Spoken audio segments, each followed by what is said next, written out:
नमस्कार, स्वागत है आपका डीडी न्यूज पर। मैं हूं रेशमा आपके साथ। आइए नजर डाल लेते हैं इस वक्त की हेडलाइंस पर। आज दो देशों की यात्रा पर रवाना होंगे प्रधानमंत्री नरेंद्र मोदी। जापान में द्विपक्षीय वार्षिक शिखर सम्मेलन और चीन में एससीओ समिट में होंगे शामिल।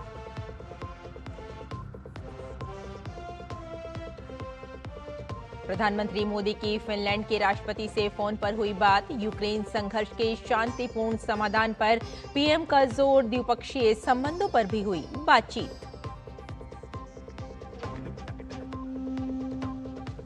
छत्तीसगढ़ के बीजापुर में 30 नक्सलियों ने किया आत्मसमर्पण। सरकार की योजनाओं से प्रभावित होकर मुख्य धारा में लौटने का फैसला।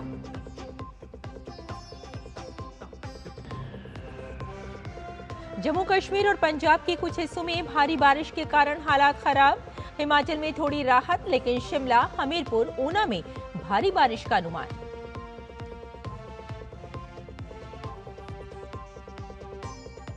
और अमेरिका में मिनियापोलिस चर्च के अंदर फायरिंग, 2 स्कूली बच्चों की मौत, 17 घायल। 23 साल के शूटर ने खुद को भी गोली मारी।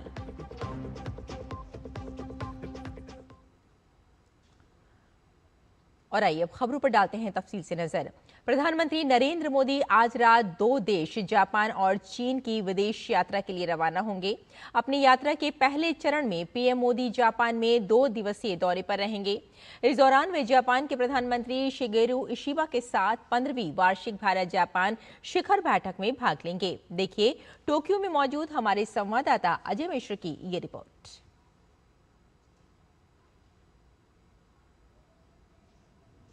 दुनिया के 2 सबसे पुराने और मजबूत लोकतंत्र भारत और जापान के बीच कारोबारी संबंधों की बुनियाद अब नए दौर में नए विस्तार के लिए तैयार है।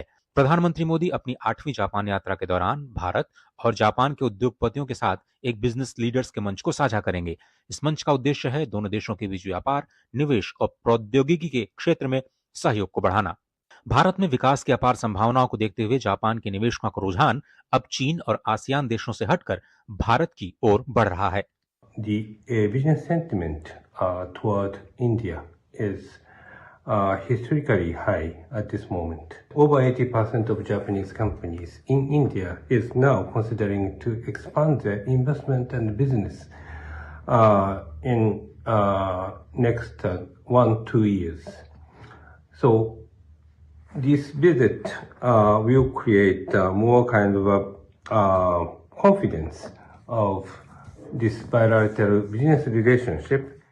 जेट्रो के ताजा सर्वे में 80% जापानी कंपनियों ने अगले 2 सालों में भारत में कारोबार बढ़ाने में दिलचस्पी दिखाई है। जापान ने 2000 और 2024 के बीच भारत में करीब $44 बिलियन का इन्वेस्टमेंट किया है, जो भारत की कुल एफडीआई का 6% है। भारत और जापान के बीच 2023-24 में कुल कारोबार करीब $23 अरब रहा।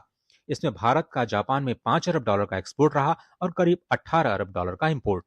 भारत में निवेश की तैयारी कर रही जापान की कंपनियों में भी भारतीय टैलेंट को लेकर भरोसा बढ़ रहा है और वे भी भारत के स्टार्टअप इकोसिस्टम का हिस्सा बनना चाहती हैं। Japan has invested in India infrastructure, technology and manufacturing.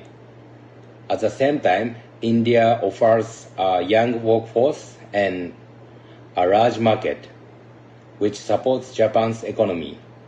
Together, our cooperation brings stability and prosperity, not only to our nations, but also to the wider Indo-Pacific region. India offers massive market, top IT talent, and entrepreneurial energy.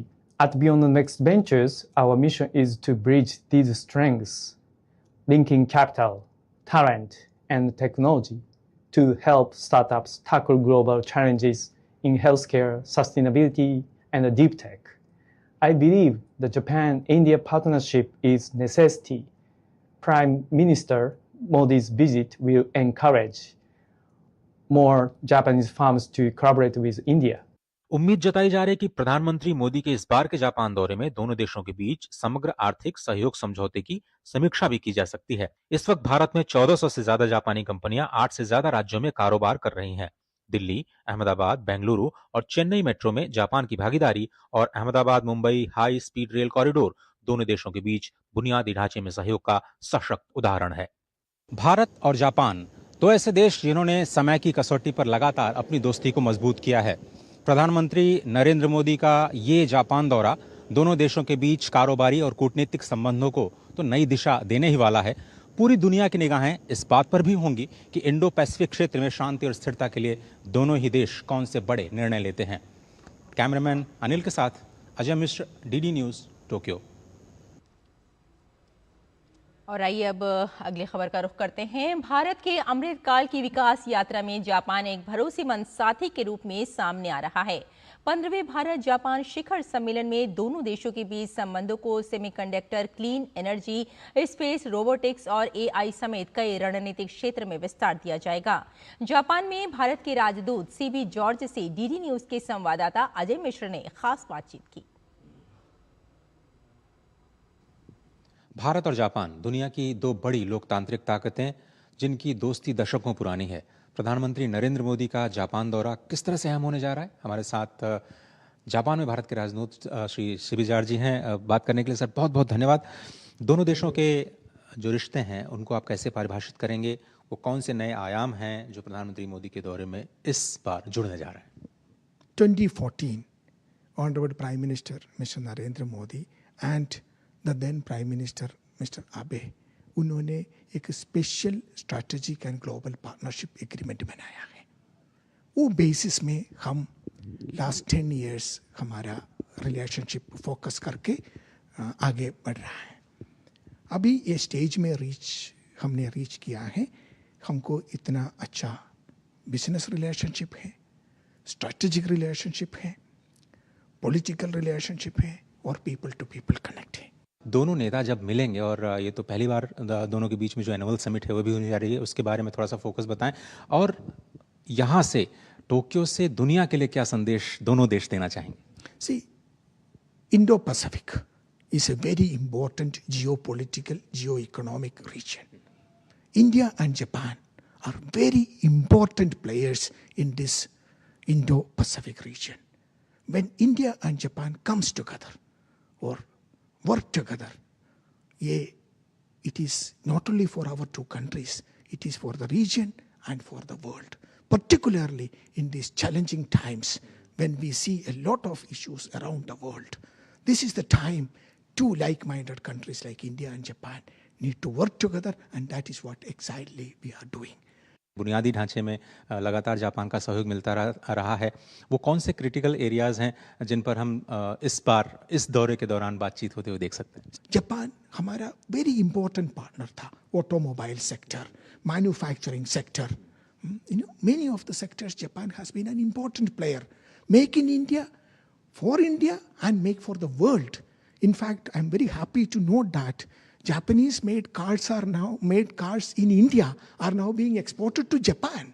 So similar is the opportunities available now for Japanese companies to make in India for the world. And that is exactly what we are working on, to make India a manufacturing hub, which would help India to in its journey to the Amritkal period. But semiconductors, new and critical technology, quantum computing, drones, robotics, space cooperation, there are many areas on which our two countries are working together, and I am confident that during the visit we would be able to further deepen this relationship. Bullet train project की अभी क्या स्थिति है और इसमें क्या कुछ प्रगति इस दौरे के बाद देखने को मिल सकती है?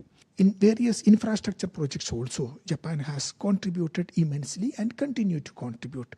One of the projects is our MAHSR project, which we are making some significant progress in that. It was agreed to in 2014, but I can tell you this, by 2027, we will have a train running on day from Ahmedabad to Mumbai in that corridor. ये दोनों ही देशों के बीच में जो रिश्ते हैं, जो संबंध हैं, वो नई ऊंचाइयों पर जाने के लिए तैयार हैं और इसी की सभी लोग प्रतीक्षा कर रहे हैं। कैमरामैन अनिल के साथ Ajay Mishra, DD news, Tokyo. और प्रधानमंत्री नरेंद्र मोदी और फिनलैंड गणराज्य के राष्ट्रपति अलेक्जेंडर स्टब के बीच बुधवार को फोन पर बातचीत हुई। इस दौरान राष्ट्रपति स्टब ने यूक्रेन में संघर्ष के समाधान पर वॉशिंगटन में यूरोप, अमेरिका और यूक्रेन के नेताओं के बीच हुई हालिया बैठकों पर अपने विचार साझा किए। इस दौरान पीएम मोदी ने संघर्ष के शांतिपूर्ण समाधान और शांति एवं स्थिरता की शीघ्र बहाली के लिए भारत के निरंतर समर्थन को दोहराया। दोनों नेताओं ने भारत फिनलैंड द्विपक्षीय संबंधों में प्रगति की समीक्षा की और क्वांटम प्रौद्योगिकी, 6G, कृत्रिम बुद्धिमत्ता, साइबर सुरक्षा और स्थिरता सहित उभरते क्षेत्रों में साझेदारी बढ़ाने पर भी चर्चा की। राष्ट्रपति स्टब ने वर्ष 2026 में भारत द्वारा आयोजित होने वाले AI इम्पैक्ट शिखर सम्मेलन की सफलता के लिए समर्थन को भी दोहराया। पीएम मोदी ने राष्ट्रपति स्टब को शीघ्र भारत आने का निमंत्रण भी दिया।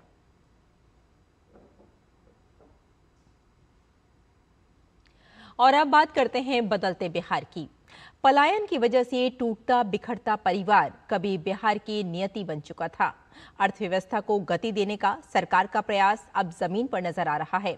बिहार के सूरज कुमार झा, सोना कुमारी और रूबी कुमारी को अब घर के पास ही काम मिला है। घर के पास ही काम मिलने से लोगों की खुशी दोगुनी हो गई है।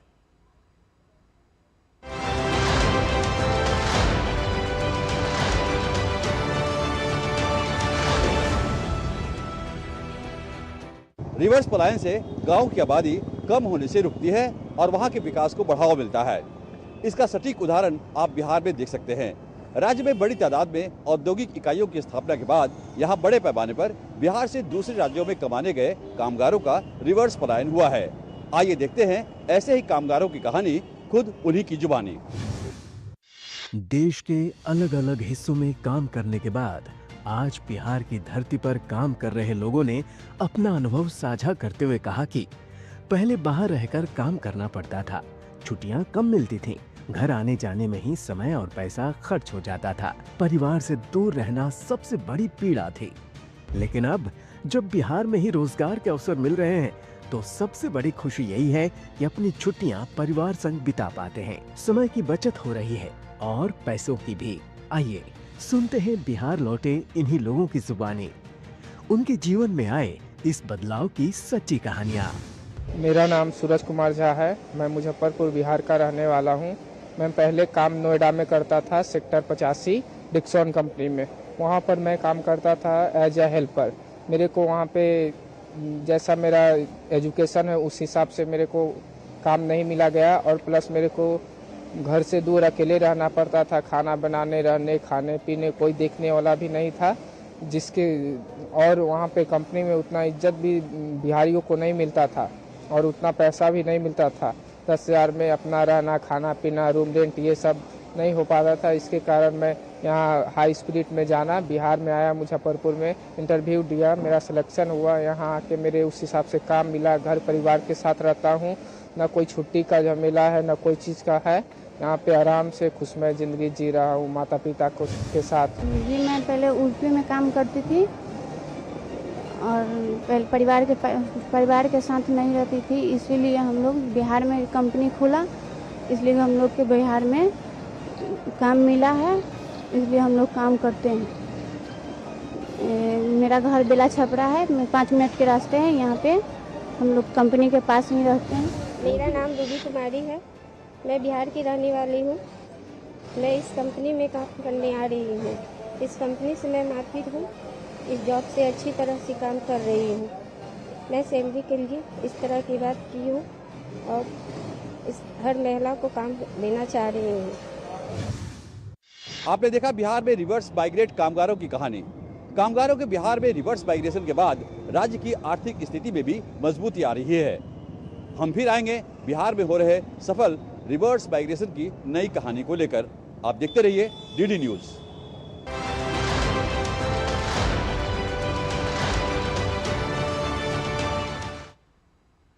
डीडी न्यूज लगातार एक खास सीरीज बात बदलते बिहार की आपको दिखा रहा है।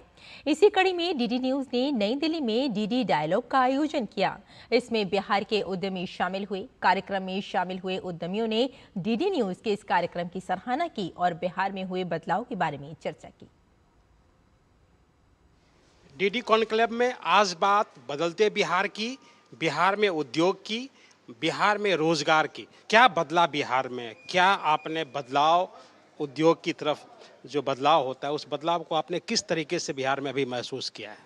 पहले बिहार में जो गाड़ी चलती थी वो फर्स्ट गियर में गाड़ी चलती थी। इंडस्ट्री में या किसी भी काम में।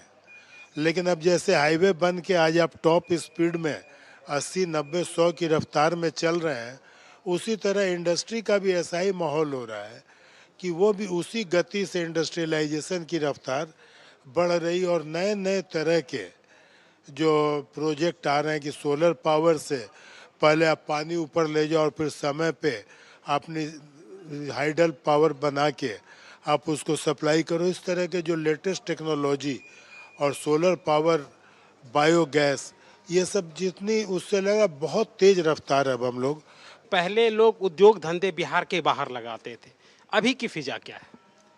अभी की फिजा तो आपको आना पड़ेगा बिहार देखने के लिए। बदला हुआ मौसम, बदला हुआ माहौल बिहार का। इंडस्ट्री फुल स्विंग में आ रहा है, इन्वेस्टमेंट फुल स्विंग में आ रहा है। अभी लास्ट इन्वेस्टर्स मीट में 1,80,000 करोड़ अप्रत्याशित इन्वेस्टमेंट का कमिटमेंट जो हुआ है वो दिखाता है कि कहाँ बिहार बदल रहा है। एक जो सवाल बिहार के लिए होता है कि लॉ एंड ऑर्डर से, कि पहले लोग नहीं आते थे, बड़ी समस्या लोगों को होती थी, सरकार भी उदासीन रहती थी, किस रूप में इसको अभी के वर्तमान दौर में आप देख रहे हैं? मैं 3 साल से बिहार में फैक्ट्री चला रहा हूँ और 25 साल बॉम्बे रहा हूँ। मुझे ऐसा कोई भी दिक्कत यहाँ महसूस नहीं हुआ, और छोटा मोटा दिक्कत तो वो इंडिया के या किसी भी देश में कहीं भी कुछ भी कोने में होता ही होता है, ऐसा कोई प्रॉब्लम नहीं है। वर्तमान उद्योग को किस रूप में देख? बहुत प्रोग्रेसिव है। जिस तरह से लोग बात करता है, सबसे अच्छा चीज़ है कि लोग अब डेवलपमेंट का बात करता है। आज हम लोग डेवलपमेंट के लिए कॉन्क्लेव में आए थे, यही एक बहुत बड़ा रूप है कि हम लोग प्रोग्रेस का बात कर रहे हैं, बीमारू स्टेट से प्रोग्रेसिव स्टेट का बात कर रहे हैं। आप तो मुंबई से बिहार आए हैं, पटना आए हैं, तो क्या आपने बदलाव महसूस किया है? अब बिहार के बारे में बात होने लगा है और पॉजिटिव होने लगा है, बल्कि पूछने लगे हैं कि इतना बदलाव कैसे हो रहा है। तो मैं कहूँगा कि बिहार जो है ना, बदलाव के लिए तैयार नहीं है, बिहार तैयार हो चुका है बदलाव के लिए। ये बात थी बदलते बिहार की, और आपने देखा कि किस तरीके से बिहार में उद्योग की स्थिति है, किस तरीके से वहाँ निवेश हो रहा है, और ख़ास करके जो लोग बिहार से बाहर थे, बिहार से बाहर धंधा करते थे, वो अब बिहार को, जो अपनी जन्मभूमि को, अपना उद्योग बनाने लगे हैं। कैमरामैन विश्वबंधु के साथ धीरज कुमार, DD न्यूज़, दिल्ली। और बिहार सरकार ने मखाना उत्पादन को प्रोत्साहित करने के लिए एकीकृत बागबानी विकास मिशन के अंतर्गत मखाना अवयवों की योजना को मंजूरी दी है। योजना का उद्देश्य मखाना उत्पादन का क्षेत्र विस्तार कर किसानों की आय में वृद्धि और महिला सहभागिता को बढ़ावा देना है। इसका क्रियान्वयन वित्तीय वर्ष 2025-26 से 2026-27 तक किया जाएगा। इस योजना के लिए कुल 16.99 करोड़ रुपए की स्वीकृति दी गई है। पहले वर्ष 11.53 करोड़ रुपए की निकासी एवं व्यय की अनुमति दी गई है, जबकि दूसरे वर्ष के लिए 5.45 करोड़ रुपए का प्रावधान प्रस्तावित है। इस योजना के तहत किसानों को उन्नत बीज उपलब्ध कराए जाएंगे और बीज उत्पादन और वितरण को बढ़ावा देने के साथ ही परंपरागत मखाना खेती उपकरण, कीट जैसे औका, गांज, कारा, खैंची, चटाई आदि भी दिए जाएंगे। और यहाँ रुकते हैं एक छोटे से ब्रेक के लिए, जल्द हाजिर होते हैं। आप देखते रहिए DD न्यूज़। LIC लाया है unit linked insurance plan index plus. जीवन बीमा पाइए और निफ्टी स्टॉक्स के साथ अपने मार्केट रिटर्न्स को तेजी से बढ़ाइए। इस अट्रैक्टिव कॉम्बिनेशन के साथ अपना कल सुरक्षित कीजिए। सिर्फ 2,500 रुपए मंथली प्रीमियम से शुरुआत कीजिए। आज ही LICindia.in पर जाएं।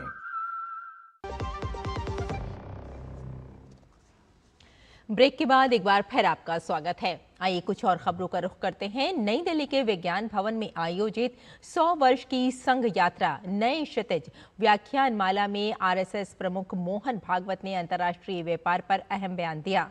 उन्होंने कहा कि व्यापार दबाव में नहीं, आपसी विश्वास से होना चाहिए। उन्होंने स्वदेशी वस्तुओं और घर के बने पेय खाद्य पदार्थों को अपनाने की अपील की। समाज की विभिन्न धाराओं के बीच दूरी खत्म करने, समानता पर जोर देने और भारतीय दृष्टिकोण से विश्व शांति स्थापित करने की बात कही। अंतर्राष्ट्रीय व्यापार को लेकर राष्ट्रीय स्वयंसेवक संघ के सरसंघचालक मोहन भागवत ने अहम बयान दिया है। बुधवार को संघ प्रमुख ने कहा है कि परस्पर व्यापार दबाव में व्यापार नहीं किया जाता।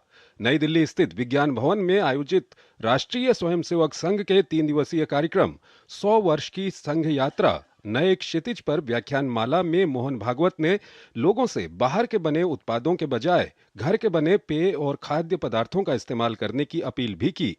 स्वदेशी के इस्तेमाल को बढ़ावा देने की बात करते हुए मोहन भागवत ने कहा है कि जो वस्तुएं हम खुद बनाते हैं उसे बाहर से क्यों लेना। दुनिया परस्पर निर्भरता पर चलती है, कुटुंब भी परस्पर निर्भरता पर चलता है और इसलिए अंतर्राष्ट्रीय व्यापार तो चलेगा और उसमें लेन देन होगी।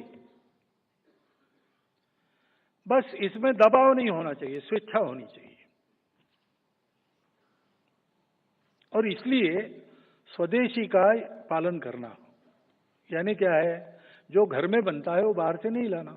जो अपने गांव में होता है बाहर से लाने से अपने गांव के रोजगार को मार पड़ती है। अपने गांव का खरीदो। ऐसे ही अपने देश में जो बनता है वो बाहर से लाने की जरूरत नहीं है।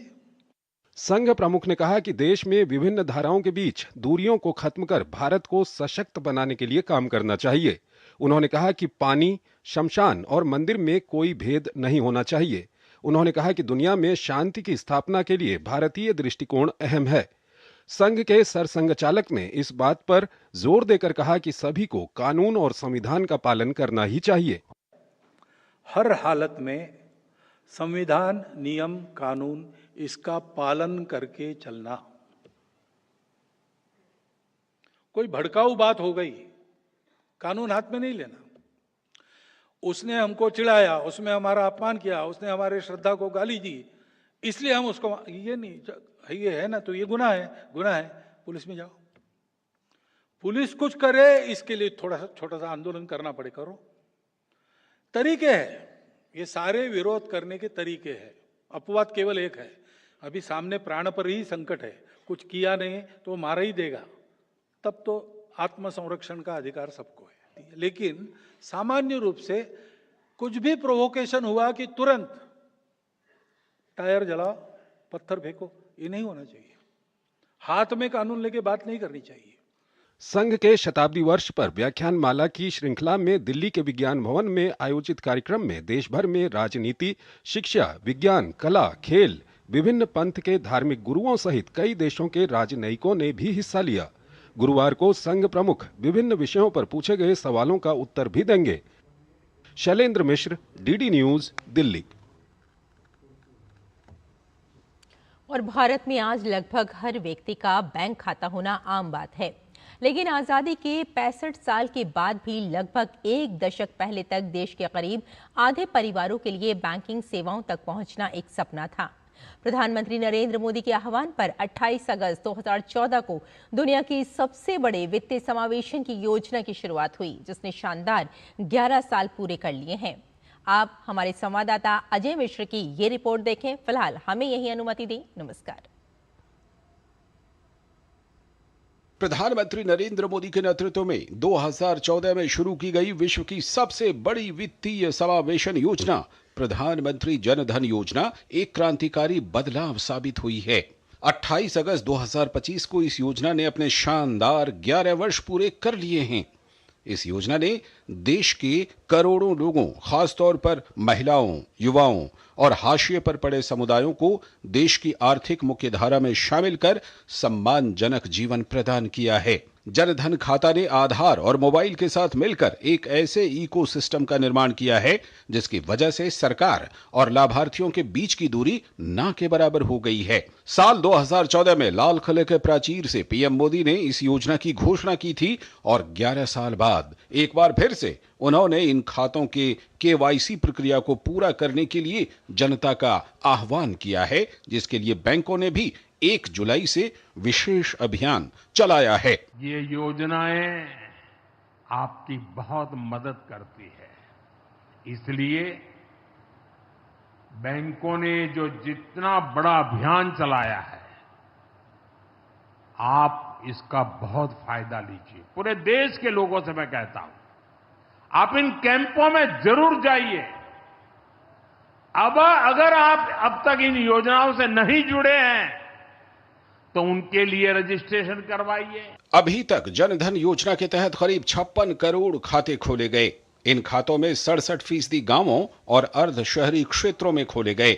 महिला खाता धारकों की संख्या 30 करोड़ यानी 55% से ज्यादा है। इन खातों में जमा राशि 2.63 लाख करोड़ रुपए को पार कर गई है। ग्लोबल फिनटेक्स 2025 के मुताबिक देश में 90% लोगों का बैंक खाता है। साल 2011 में यह आंकड़ा केवल 35% तक ही सीमित था। विश्व बैंक के मुताबिक भारत ने 6 सालों में वो करके दिखाया जो 47 सालों में पूरा होता।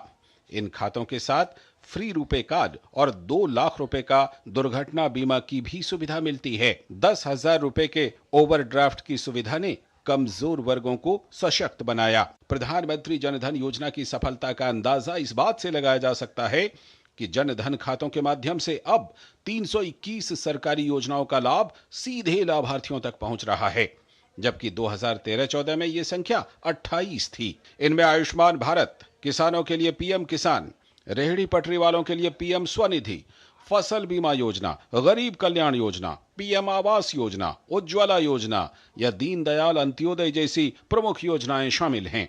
प्रधानमंत्री जनधन योजना महिलाओं के सशक्तिकरण के एक सशक्त माध्यम के रूप में उभरी है, खासकर असंगठित क्षेत्रों में कार्यरत महिलाओं के लिए। पैसा जाए हमारे खाता में होता है, पंचायत लेन देन करी थे सब, और सरकारी को सुविधा हमें बहुत बढ़िया दी। जौन कुछ होता है तो ऐसे काम होता है, पैसा जमा करी थे, निकारी थे। जनधन जीरो बैलेंस वाला खाता खोला है, वही से अपन लेन देन करी थे। हमारे गैस के पैसा आवत है, वही से हमारा सारा कारोबार चलता। पहले जो है अकाउंट नहीं था, बहुत दिक्कतें थी किसानों को। अब जब से जो है जनधन योजना चली है, उसमें खाता खुल रहे हैं। पहले सरकार में कोई नहीं फायदा था, लेकिन अब जब से मोदी जी सरकार हुई है तब से तो बहुत फायदा मिला है। जनधन का सफर जन सुरक्षा से होते हुए अब स्वरोजगार के लिए भी मददगार साबित हो रहा है। जनधन योजना ने खाता धारकों को प्रधानमंत्री जीवन ज्योति बीमा योजना, प्रधानमंत्री सुरक्षा बीमा योजना और अटल पेंशन योजना जैसी सामाजिक सुरक्षा के साथ भी जोड़ा और मुद्रा, रेहड़ी पटरी वालों के लिए पीएम स्वनिधि और स्टैंड अप जैसी लोन की योजनाओं से भी। अपना खाता भाग्य विधाता की टैगलाइन के साथ 11 साल पहले शुरू हुआ ये सफर आज गरीब और मध्यम वर्ग के लिए आर्थिक और सामाजिक सुरक्षा कवच बन गया है। अजय मिश्र की रिपोर्ट, डीडी न्यूज।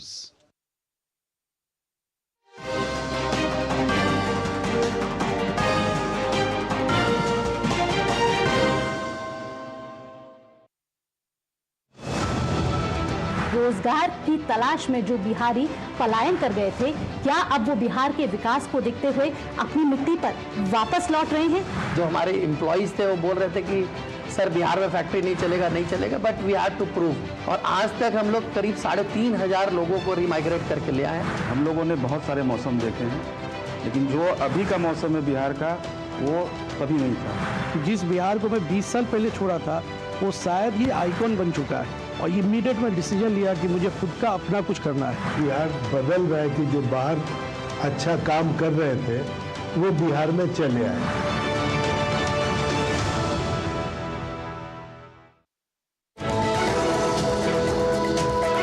बदलते बिहार में बिछ रहा है सड़कों का जाल। बिहार बन रहा है रिवर्स माइग्रेशन की मिसाल। 3 दिन लगता था जाने में, यहाँ लोकल में है तो थोड़ा टेंशन नहीं है। जब की नौकरी अपना घर में, अपना गांव में, अपना स्टेट में।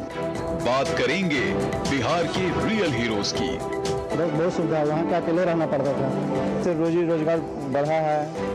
ग्राउंड रिपोर्ट से लोगों की जुबानी, नए सपने, नई उम्मीद। देखिए डीडी न्यूज की खास सीरीज बात बदलते बिहार की।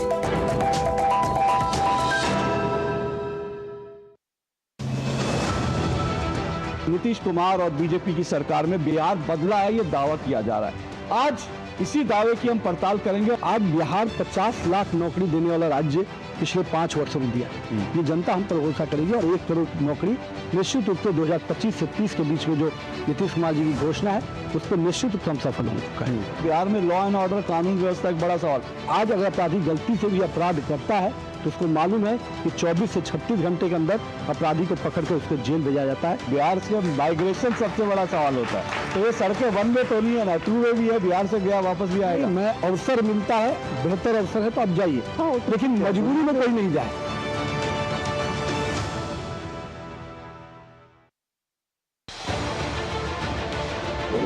उत्तर से दक्षिण तक, पूर्व से पश्चिम तक, देश हो या दुनिया की खबर है तो पड़ताल जरूरी है। देखिए हमारे साथ मेरे पीछे भारत की सबसे एजेंडा भारत का है और किस तरह से एक नई शुरुआत इस वक्त डीडी न्यूज पर। झूठ से भी खबरदार